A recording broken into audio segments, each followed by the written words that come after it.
Namaste and welcome. It is Rishi here from meditatewithrishi.com, and in today's video we are speaking about how to find the balance between being kind to yourself when going for a goal and being disciplined, because both are necessary in order for you to reach a goal. Okay, so this question has actually come from a viewer, Carmen.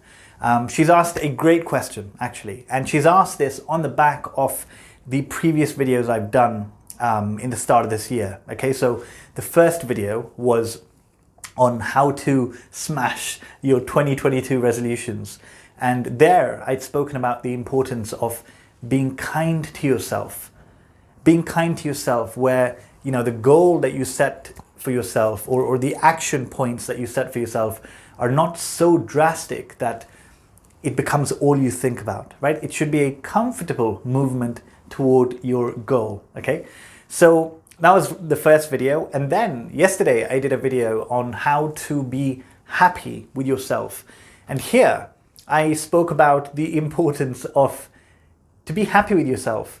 You, in your mind, you need to view yourself as somebody that is doing what they need to do in order to become the person they want to become. So this is all about discipline, right?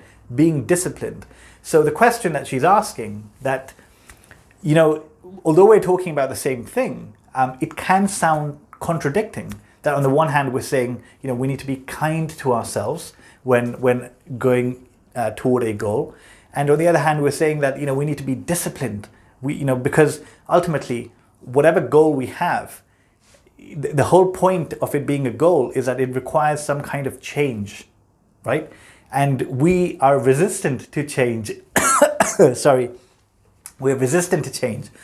So we'll need to change ultimately. Discipline will be required. So how do we find the balance between being disciplined yet being kind to ourselves, right? So this is what we're speaking about today. Okay, what I'm going to share with you will give you a lot of insight and give you some clarity about yourself. Okay, so before we get into that, I just want to announce that if you are new to this channel, then I have got a gift for you. Okay, so for my coaching clients, I created something called the Peace Cheat Sheet, which is 11 yogic rules for daily peace, right? So these are very simple rules, ways of living that if you apply, you can instantly increase the amount of peace that you feel every single day. Okay, so if you want that, you can grab it at meditatewithrishi.com/cheat sheet. Okay, one second. Sorry, something in my throat. Okay, so how do we strike this balance between being kind to ourselves and being disciplined? So ultimately, this answer, it is going to come from deep within you, okay? But I want to share with you 3 things that you need to consider in order to help get that balance, okay? 3 things in order to get that balance. So the first one is that there must be a right intention behind the goal that you have. There must be a right intention, okay? So what do I mean by this? The intention should be to make progress in a certain direction. This should be the genuine, humble intention that you have to make progress. If this is the intention that you have, then actually it doesn't matter whether you start off with the wrong goal. Ultimately, you will find the balance, okay? So for example, let's say that you set a goal of losing 4 kilos in January or in a month, okay? And at the end of that month, you actually don't lose 4 kilos, but you actually put on 1 kilo, okay? So you've failed. You've technically failed. Now, this is where the intention comes in. See, if your intention was to make progress, right, then it doesn't matter if you failed. You will calibrate, essentially. You will calibrate and come and find the right balance. You may realize that, I put too much pressure on myself. That pressure actually led to me overeating. So what I need to do now is put less pressure on myself. Maybe I'll set a goal to lose just 1 kilo in the next month, for example.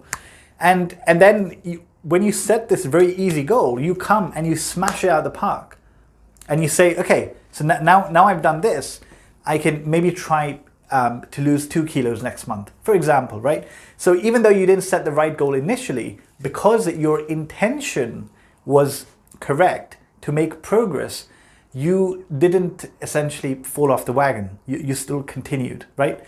So when the intention is not right, what happens is when we fail, then we have an all or nothing approach. We say, I knew I wouldn't do it, or there's no way I could have done that. This is just not for me. I should give up, right? This is when the intention is not pure.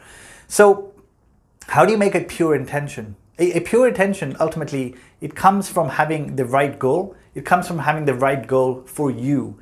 So, it shouldn't be a goal you set for yourself just because other people are doing it, or it's other people's New Year's resolution, or you feel like it's the right thing to do. It should be something genuinely that when you look at yourself and where you are and where you want to be, this is actually the right goal for you at this point in time, okay? If it is a right goal and you genuinely, with humility, you have the intention that, okay, what I want to do is make progress. It doesn't matter if I miss the first couple of times I try. It doesn't matter. If the intention is there, then I will continue, I'll share something with you. Like for me, back when I was trying to quit alcohol, quit drugs, it took me a long time, right? So now, it's been a few years since I've drunk. But when I was trying to quit, initially when I started, there was so many times when I would quit and then come back, quit and come back even stronger, right? And it was very disappointing. But ultimately, because I knew that the version of me that I want to be, to do what I want to do, that person does not drink. In fact, they can't drink. So my intention was, no matter what, I'm going to quit, right? And slowly but surely it happened. So the intention is very, very important. And it should be your goal. It should come from within. It should be your goal. Okay. So that's number one, having a right intention behind the goal. Number two is using your self-knowledge. Self-knowledge is the greatest knowledge. Knowing yourself. So what does this mean? This means that you want to look at your past behavior, essentially. So if you are someone that always does what they say they will do, then by all means set a huge goal for yourself, because you have proven it to yourself that you are that person. Whatever you say, you will deliver. Then being kind to yourself actually means setting a big goal because otherwise you're selling yourself short, right? But on the flip side, if you are in a place, and it's totally okay to be in this place where you have not really proven it to yourself that you will do what you set out to do, right? This was me for so long. For years, I was going around in circles, trying to quit, coming back, trying to quit, coming back, same patterns, repeating.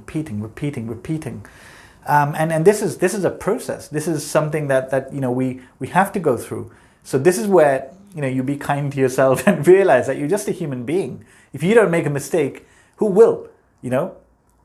God's not going to make a mistake, right? Only you can make that mistake ultimately.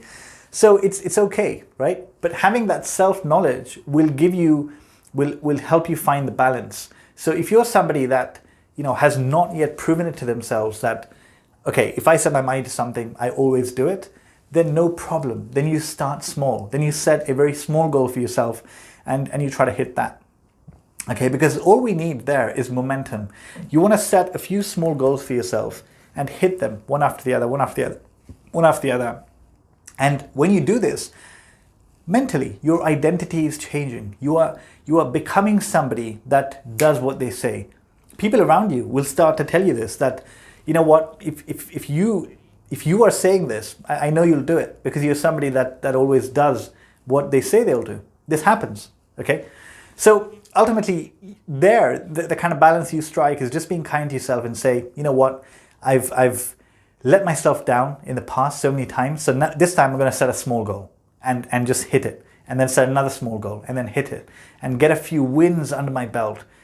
These small wins are what lead to the big win, essentially, So That's essentially self-knowledge, like just knowing yourself, right? So at the moment, right now, I am embarking on something so drastic that I have never done before. I've never done before, okay? On the one hand, it seems like so drastic, like, oh my God, how can I even do this? Even the thought of it scares me. But on the other hand, it's something that when I look at my past few years, the fact that I've been able to give up alcohol, give up drugs, give up smoking, been consistent with my meditation, so many things, right? So many things. I've built up these wins that actually, in a way, it seems like even though this is so drastic, if there was ever a time I could attempt what I'm going to do now, this is it. This is the time. Okay, so I will share with you what this thing is next week. I will share it with you next Saturday. Okay, so this is something drastic that I'm embarking on right now. And okay, so we've done the first one, which is having the right intention behind your goal. The second one is self-knowledge, right? So again, leaning on yourself and your past behavior and figuring out what is the right thing for me to do, right?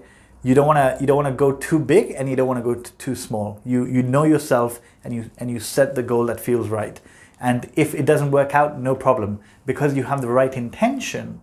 Because you have the right intention, you will still make progress in that direction, right? So ultimately, it doesn't really matter. The right intention is so important, right? If you have the right intention, you will find the balance naturally, okay? So right intention, number one. Number two, self-knowledge. Use your past behavior as an indication of what kind of goals to set, what kind of action steps to take. And number three is your environment. Your environment and your circumstance will determine what kind of balance you need to set, how big a goal you need to set, okay? So what do I mean by this?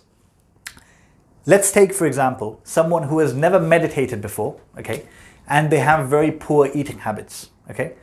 And this person comes and says that from tomorrow, I'm going to be meditating 10 hours per day. And I'm going to eat only 2 meals per day, okay?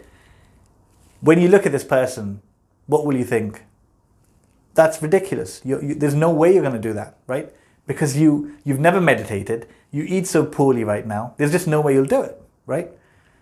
But this same person goes into a Vipassana retreat, a 10-day Vipassana retreat, where what they do is they meditate for 10 hours a day and they eat 2 meals a day. And everyone around them is doing the exact same thing, and they likely have not done that before. The entire environment is just designed for that. And this person actually goes to the 10 days, they meditate every day for 10 hours, and they eat 2 meals a day, and they come out alive. Wow. What made that happen? The environment. The environment made that happen. So it is said that your environment actually is more important than your willpower, okay? So this is something else that you need to consider when you are setting a goal for yourself. Look at your current environment. Is your environment helpful? Is it a supportive environment? If it's a supportive environment, you can set a very big goal. But if the environment is not supportive, you may want to take some smaller steps, essentially. So for example, if you are living in a household where the eating habits are very bad, okay? Everybody eats poorly, they eat junk food, etc., etc. And you take a stance that from today, I'm cutting all of this out and I'm not going to eat any of it. Even though you have the right intention, even though you have the willpower, right? The environment will make it difficult for you. And we have to essentially account for that, because there will be resistance in the day-to-day, right? There will be resistance, and it will be very difficult, and there's a high chance of failing. So in a situation like this, you may want to set a smaller goal for yourself, okay? In fact, you set a smaller goal for yourself, and the people around you, because it's such a small goal, they get excited and they say, you know what, maybe we'll try this as well.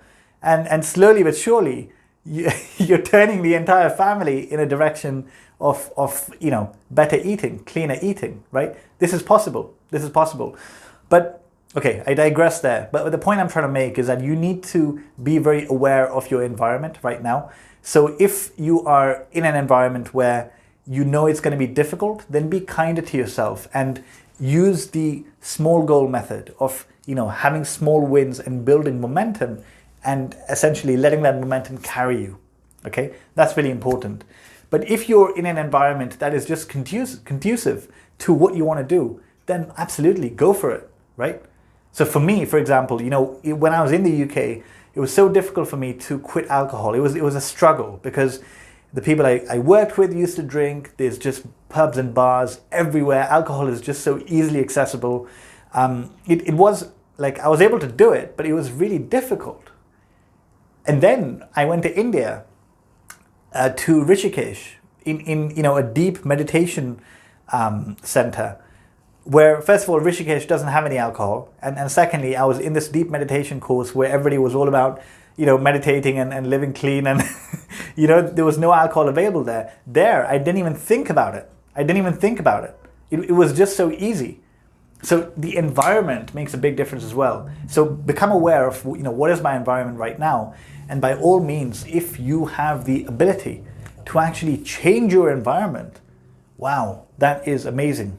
It could be getting new friends, it could be moving out of where you are staying right now, it could be anything. It's moving out of an environment into a better environment is an amazing thing if you can do it. If you can't do it, you can still move toward your goals. Of course you can, but the environment plays a big role as well. Okay, so when you consider all these three things, you consider first of all, do I have the right goal and the right intention? Is this something really that is me, that is coming from within me, that is right for me in my life right now? That's one thing. Number two is having the self-knowledge. How have I proven myself in the past? And based on that, what kind of goal should I set? And number three, what is my environment right now, right? All of these things will help you find the right balance. But ultimately, the point is this, okay? The point is this, that the intention should be to make progress no matter how slow. Do not underestimate slow progress. Momentum is such a magnificent thing. The progress may seem slow initially, but everything compounds. Small wins compound. They build momentum. The snowball effect comes into play, and those small wins turn into really, really big wins. It seems like just yesterday when I was trying to quit alcohol and quit drugs and quit smoking and do this for a living. It seems like just yesterday, but the intention is so important. The intention is so important. Okay, so I really hope this helps. Ultimately, you've realized that the answer will come from within you, but these were a few things I wanted you to just kind of consider when setting your goals and when setting the balance, because it is important to be kind to yourself. It's also important to be disciplined, and ultimately that balance is in the comfortable area. Okay, the comfortable area where it's comfortable for you to have that discipline. Okay, so this is why all of them matter. This is why the environment matters so much, because in a Vipassana retreat, in a Vipassana meditation retreat, where everyone's doing 10 hours a day of meditation and eating 2 meals a day, if you say to yourself that, oh no, I'm going to be kind to myself, I'm going to only meditate for 1 hour per day because I've never done it before, then you're just selling yourself short because it's very possible. Everyone's doing it. Everyone's in your position. The environment is just designed for you to do that, right? So when that kind of opportunity is there, set a big goal and just go for it. You will surprise yourself. But if you're in a place right now where the environment maybe is not that great for you, then don't lose hope, okay? Still set a small goal and make progress, right? This is where the intention comes in, that my intention is to make progress. And the more I make this small progress, the more the universe will present opportunities for me to make big progress. Ultimately, this is how it works. So if you take anything from this video, you take this, that the way to find the balance will come naturally. You just keep your intention pure, that I just want to make progress. And if that is true, if that is, my soul's truth, then the balance will come, the way will come, everything will just come. Okay, so there you have it. I really hope that this was helpful. Yeah, I really hope this was helpful. That is it for today. Thank you very much for listening. Namaste.